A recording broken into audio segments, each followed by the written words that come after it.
Hi, Sunday video. I've had to restart this 3 times because of various interruptions, and it's starting to piss me off. Because I am talking about something emotional today, and it's a little bit hard on me. So, with the repeal of D.O.M.A, I decided to share my coming out story. Because I feel like that's something that is kind of pertinent. So, when I was young, I lived in an area that, like, gay people didn't exist. I mean, I didn't even know what black people were until I was, like, 7. Not 7, but you get the point. So, even then, I knew that I was different. I would see all the other guys in my classes, and I would think, oh my god, they're so cool. They're so athletic, they're so strong, they're so perfect. And I'm just sitting over here, dopey little Brian. Well, not little. I've always been, like, huge. Both height-wise and width-wise. But, so, I would get picked on, you know, as all people eventually do. And it never really bothered me, because I figured, you know, I'm only so different because I'm smarter, or I'm more creative, or something like that. But I always knew that I was different, and that really hurt. So then in middle school, most of the guys around me they'd gone on dates, they'd even kissed girls, you know, like, stuff that middle schoolers shouldn't be doing. But I never even really liked a girl. And so I started to create this fake love life in my head, and I, like, forced it on the real world. Like, one of my friends, I used to follow her around and, like, be her best friend possible, thinking, oh, I'm exactly like Chase from Zoe 101. Yeah, Zoe 101. Good role model show, huh? But it caused a lot of drama, and people don't like drama. I wonder why.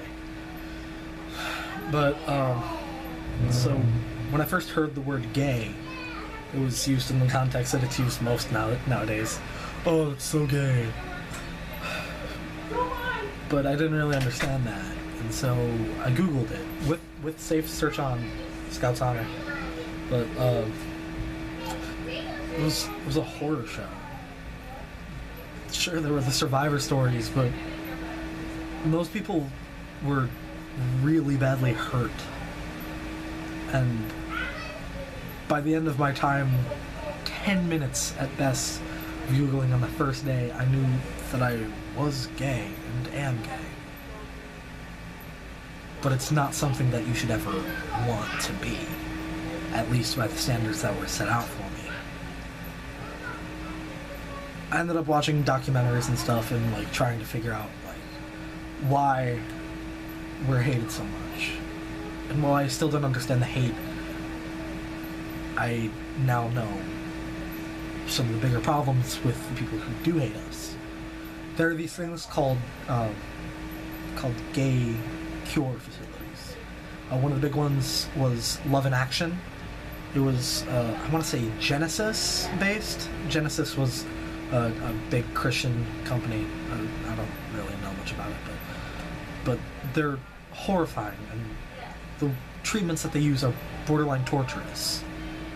And so that horrified me into thinking, hey, you know what, instead of being gay and happy, I will find a girl who has low self-esteem, marry her as soon as I can, get drunk off my ass to have my 2.3 kids, and do my American duty.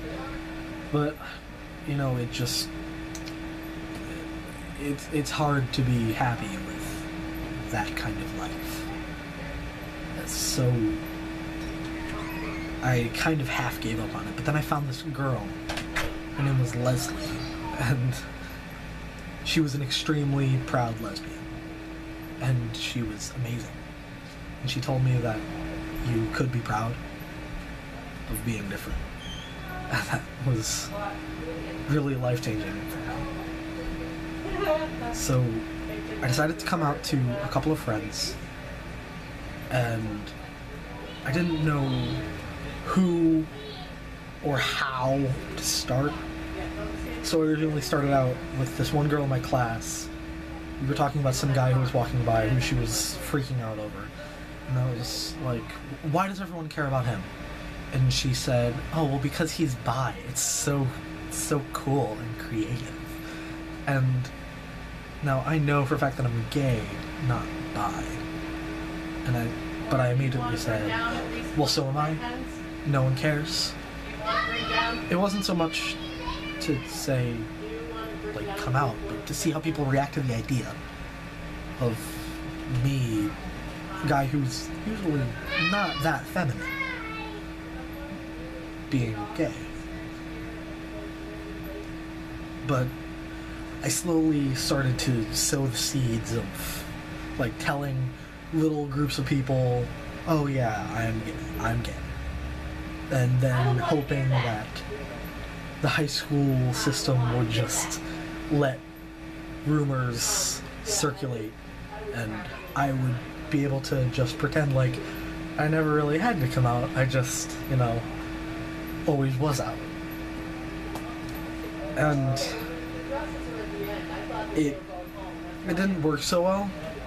I used to be on the football team in middle school. This was. I went to a couple practices, and I really enjoyed it. I enjoyed it a lot. It's a lot of fun with progressive resistance, like having to battle other people just to, survive. But there was a guy on our football team who heard that I was gay. And so one day after school, he followed me home, and on my way, he threw a brick at me for looking at him with my faggot eyes.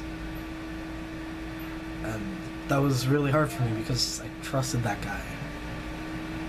I ended up leaving the football team. And I thought that would be, like, the end of it. Like, that one guy, he stays to his area, and I'll stick to music because music is my life.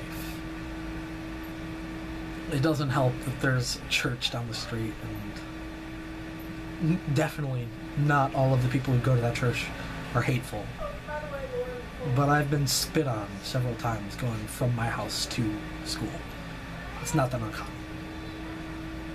But, so after the brick incident, I decided that I would tell my mom and my dad, because they were going to find out eventually, and if I got really hurt, I wanted them to know why straight away. And I told my mom, and she still doesn't really get it. She makes these... She acts like she's totally fine with it, and she's super supportive, but she always has these little comments that come up like, oh, you just don't know what you want yet. Why can you say that about me? I told my dad, and most people are really afraid of telling their fathers, and so is I, but my dad didn't get upset with me. He just kind of ignored it, which was weird. But, I mean, it's better than living in fear of him actually knowing. Either way, that's how I ended up working out.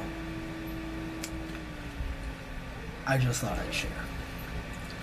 I have no idea what the question of the week is, and it feels kind of strange to say that at the end of this kind of a video. But, bye.